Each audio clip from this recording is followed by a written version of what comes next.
You know what? The North East's thrown up some great talent over the years, isn't that right, Maximo Park? Oh, yes. You've got Ridley Scott, Eric Idle, Vic and Bob, Ant and Dec, and yourselves, of course. Hang on, where are you from? Oh, behave, you silver-tongued devil Paul Smith. And who's this fellow on your chest? It's fellow Northeasterner, the iconic Bryan Ferry. Well, that's lucky, because here to perform live now on The Culture Show is the brilliant Bryan Ferry with his version of Bob Dylan's Positively 4th Street.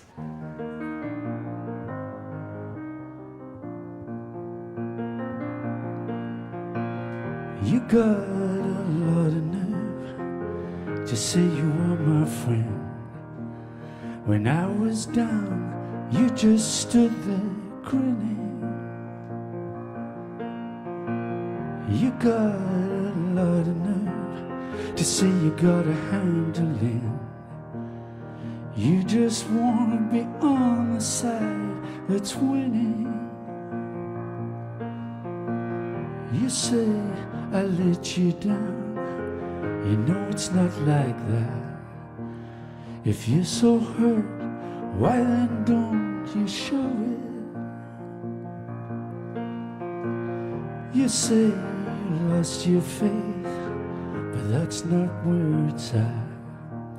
You had no faith to lose, and you know it.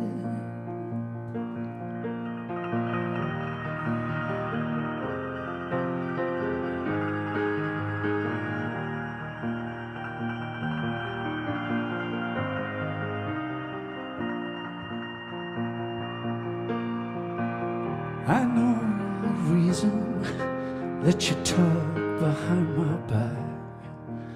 I used to be among the crowd you're in with.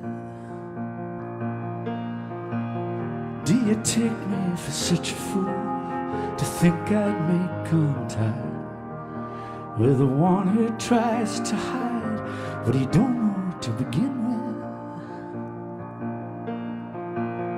I wish that for just one time you could stand inside my shoes, and just for that one moment I could be you. Yes, I wish that for just one time you could stand inside my shoes. You'd know what a drag it is to see you.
You've got them in a froth, Bryan. That sounded absolutely beautiful. Thank you very much. And that's from your new album, Dylan-esque, which is a selection of Bob Dylan songs that you've covered. What was it about Dylan that made you think he'd be a good subject? Well, the songwriting, really. The songs are very strong, very varied, beautiful lyrics. Was it the lyrics that you loved first about Dylan? Because obviously the melodies are fantastic, but for, you know, he's just a poet, isn't he? Yeah, he's unique, and he did bring poetry into you know, pop rock music writing, and revolutionised really the industry or whatever. Him and the Beatles, when they came along, were a breath of fresh air. Dylan, got a lot of flack when he went electric. Yeah, but I read that was when you first got into him. Turned on to him really, because before that, you know, folk music wasn't really my bag, and I was into R&B, and it was all kind of American black music, where it was from the blues, the R&B, jazz, all sorts really. Did you see him on that tour? Because my dad went to see him in Newcastle when he went electric. And of Oh, course, it was in really? Manchester Free Trade Hall where the famous Judas comment was made. Oh yeah, and then he shouted out, "You're a liar" or something. Yeah, yeah. I only saw him play for the first time last year Oh, really? at Brixton Academy, which is a great venue. I like that place, very funky, sort of rough place. And, Yeah. good place to see him play for the first time. I think. Well, it's interesting because actually you're touring in April and so is he. And he's playing Newcastle on the 12th. Oh, right. He's playing the arena and then you're playing City Hall on the 13th, but he doesn't have a gig that night. Oh, right. So I'm thinking maybe we could get you together, you could meet up, something like that. I'm sure he's got better things to do on his No! night off. I could no. see you two out on the razzle down the big market, Brian, yeah. come on. Yeah, it could be, yeah. You're a bit of a king of covers, really. You've done some fantastic covers over the years. King of covers. That's You the- are. I my think you next are. album title, maybe. Well, I mean, Jealous Guys, obviously, Yeah, you know, sure. a really important part of your Yeah. back catalogue, but also Smoke Gets in Your Eyes, you know, everything from Sinatra to, you know, The In Crowd, which is Yeah. my personal favourite. Oh, right. What do you think makes a good cover? You've got to love the song first. You've got to love the material. And you've got to kind of embrace the song as if it's your own, really, and just find a way into it that is your own style of doing it. I mean, obviously, my main body of work, I see it, is my own writing. But after I'd done the first 2 Roxy albums, I felt I'd made some kind of statement as a songwriter. I thought, well, it'd be great to do another album which was completely different, where I wasn't the writer, and just as a singer, arranger, or producer, whatever, all those things, just tackle some different material and broaden my repertoire. Exactly, flex your muscles Yeah, exactly. in other areas. So speaking of Roxy, I'm very excited about the next Roxy music yeah. album. What's the latest? Because it might be Well, quite a it's while. very I'm early saying. days. We start, I mean, it's not very good when you have pressure on a project, but there was a lot of expectation when we started touring again in 2001. We did this reunion Roxy tour, and that was a great vibe. It was a great success for everybody, I think. We enjoyed it, and the audience did too, because we hadn't played together for God knows how many years. Then we thought, well, maybe we'll go into the studio and try some stuff. And it was going very well, but after a couple of months I realised it was going to be quite a long project, and I wanted to get something out of my own before. So why is that? Is that Brian and his soundscapes and all that?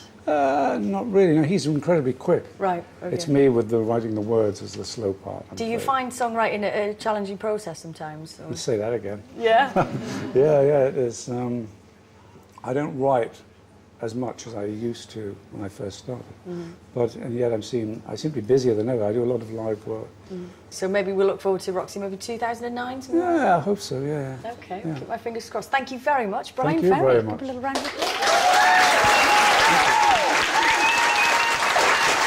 And Brian's album of Dylan covers, Dylan-esque, is released on Monday.